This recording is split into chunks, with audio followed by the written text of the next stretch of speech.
আমার নাম মাহাদিয়া নাইম। আমার নাম নামিরা নাইম। বড় মেয়ে মাহাদিয়ার বিয়েতে নিজের 500 ভরি গহনা দিয়েছেন চিত্রনায়িকা শাবনাজ, যে খবরে মিডিয়া অঙ্গনে ব্যাপক উত্তেজনা ছড়িয়ে পড়েছে। ভিউয়ার্স, পুরো ভিডিওটি শুরু থেকে শেষ পর্যন্ত দেখে অবশ্যই আপনার মতামতটি জানিয়ে দিন।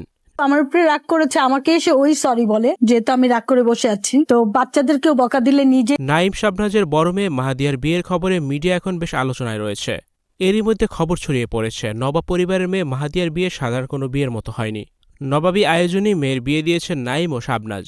বেশ কিছু সূত্র থেকে জানা গেছে মাহাদিয়াকে 500 ভরি স্বর্ণ অলংকার দিয়েছেন নাইম শাবনাজ। নাইম নবাব পরিবারের সন্তান। তার বাবার জন্ম হয় আহসান মঞ্জিলে। পৈতৃক সূত্রে বিপুল অর্থসম্পদের মালিক নাইম। তার প্রকৃত নাম খাজা নাইম মুরাদ। শাবনাজকে বিয়ে করার সময় কয়েক শত ভরি স্বর্ণ দিয়েছিলেন নাইম। সে সময় খবরে যা উঠে এসেছিল সেই নাইম শাবনাজের আদরের বড় মেয়ের বিয়ে, তাই দুজনে মিলে দুহাত ভরে দিয়েছেন। শাবনাজ তার নিজের 500 ভরি গহনা দিয়েছেন মেয়েকে, যা তিনি জমিয়ে রেখেছিলেন। আর এই খবর স্তব্ধ হয়েছেন সবাই, যেখানে কিনা স্বর্ণের দাম আকাশ ছোঁয়া, যেন অবাস্তবকেই বাস্তব করেছেন নাইম শাবনাজ। তবে শুধু বড় মেয়ে না, ছোট মেয়ের জন্য 500 ভরি স্বর্ণ অলংকার রেখেছেন শাবনাজ। শাবনাজের 2 মেয়ে কানাডায় থাকেন, বড় হয়েছেন সেখানেই।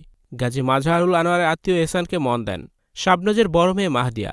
শুরুতে এই বিয়েতে আপত্তি থাকলেও মেয়ের পছন্দ মেনে নিয়েছেন নাইম শাবনাজ। এহসান সপরিবারে অস্ট্রেলিয়ায় বসবাস করেন। বিয়ের পর মাহদিয়া অস্ট্রেলিয়াতে স্থায়ী হবেন। মেয়ের বিয়ে দিয়ে আবেগ আপ্লুত নাইম শাবনাজ। কান্না থামছে না শাবনাজের। শাবনাজের চেয়ে আরও বেশি ভেঙে পড়েছেন নাইম। ভিউয়ার, শাবনাজ যে তার 500 ভরি স্বর্ণ মেয়ের বিয়েতে দিয়েছেন, এটা নিয়ে আপনাদের কি মতামত?